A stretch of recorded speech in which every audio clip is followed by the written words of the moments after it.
Hey everybody, it's Bronco from Apex Vaulting. Today, what I wanted to talk about is something that touched upon what I posted on Instagram today. I posted a clip with a bunch of jumps and drills and such, but the audio was from this freestyle rapper. I think his name is Harry Mack. But he had this really great clip that I saw where he was talking about practicing something, and it's so funny, right? He's a freestyle rapper, and he talks about how if you just freestyle a lot, you'll get better. There is value in doing something a lot, but if you want to be elite, in the way I would explain it, if you want to master something, that's not practice. And it's funny, he's a freestyle rapper, and it's so funny, when he said freestyle, I was like, yeah, a lot of pole vaulters just freestyle. They just go back to whatever approach, and they just do full vaults. Maybe they try it again on a bigger pole. And the way he was describing, he's like, look, that's not actually practice. What he said was practice is figuring out a weakness that you have and then setting up a little game for yourself, in his words, the way he said, where you have very, very specific guidelines, rules, boundaries of what's good, what's bad, and then you work on that little game. Basically, you drill. And I watched a longer clip than what I posted, and he even says okay, yeah, I wouldn't want to do that in front of an audience because they'd be bored and they don't get it, but I have to do this stuff so I become better at my craft. And for vaulters, I think that's really, really important. Now, I've talked to a lot of people who say they do, drills, but oftentimes the drills that I see are disconnected from what they actually do in the vault anyway. I think the thing is you have to narrow it down more. One, the drills you do have to connect to the way that what your ideal complete jump looks like and build up to that. I'll often see people do a takeoff drill, but it doesn't connect to the swing. Or they'll do a swing or invert drill, but it has no connection to the takeoff that they want. And so these things have to connect, and you have to set up these drills, and you have to do them constantly. The way this guy was talking about for his craft, freestyle rapping, he'll just work on one little thing and just do it over and over and over and over and over again. And that's what a pole vault practice should look like. I mean, the longer that I coach, the more common it is to see athletes do 3 lefts or less and do one segment of the jump for almost an entire practice. They may not even get to full jumps because that's the section of the jump they have to work on.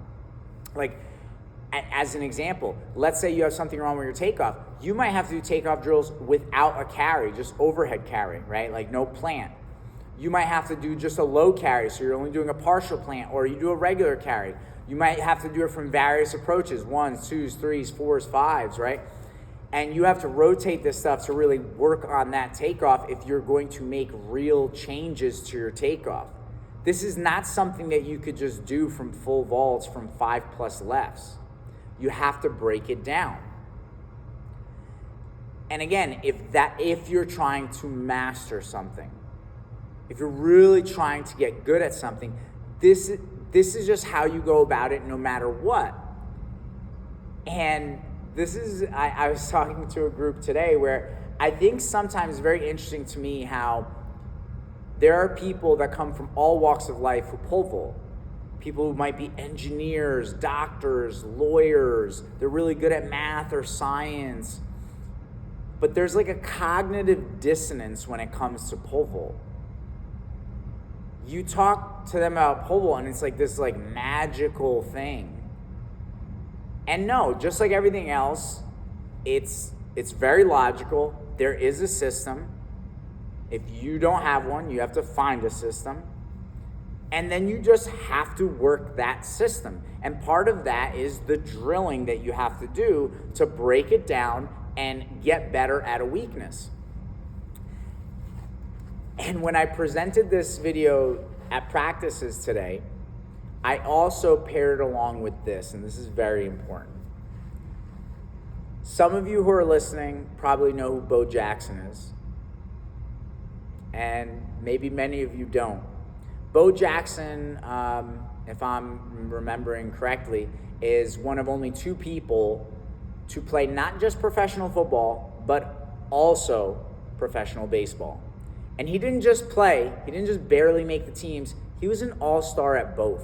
He was a phenomenal outfielder, could hit with power, and then he was an amazing NFL running back. Could run people over, could run around them, he was super fast. And think about it, he was so good at both sports. Football teams were willing to allow him to miss training camp, preseason, and the beginning of the regular season so he could finish up the baseball season, and then he would join the football teams. That's how phenomenal he was. Phenomenal athlete.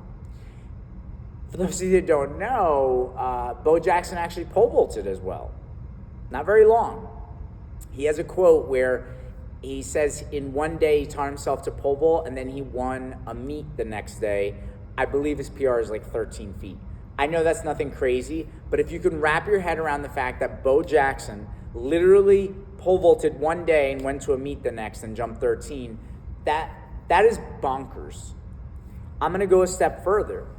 In this post that I found, and I was sharing it with the athletes at the club the last 2 days, there's another line that he said before he needed hip surgery, hurt his hip playing in the NFL, he always thought working out was for wimps.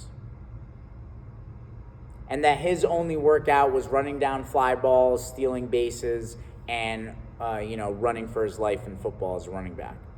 He didn't actually train. Why do I bring Bo Jackson up? He is such a phenomenal athlete that he really didn't have to do traditional strength and conditioning and was good enough to play professionally in 2 professional sports, major sports, very competitive. He also was able to teach himself how to pole vault in one day and jump 13 feet. I think we sometimes forget in pole vaulting. I know pole vault is not as popular as football or basketball or baseball.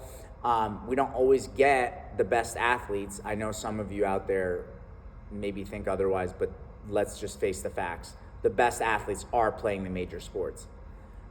But even in pole vault, some of the people who can jump very high have some natural ability, some natural speed. And oftentimes someone like that, they can get by with just jumping a lot. Forget about even this physical training, but not doing drills.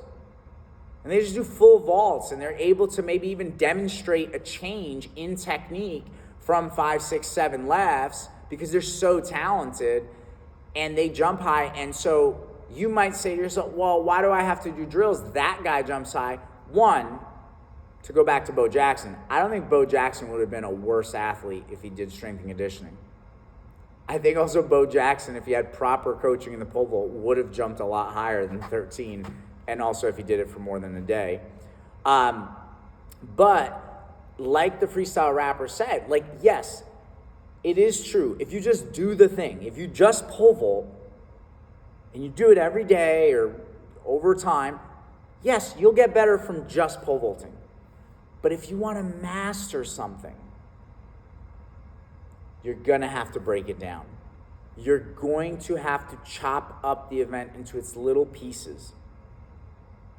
And the longer you do it, the more mastery you want over the vault, you're going to have to chop up those segments more and more and more. And then on top of it, that's going to have to reflect in the training you do.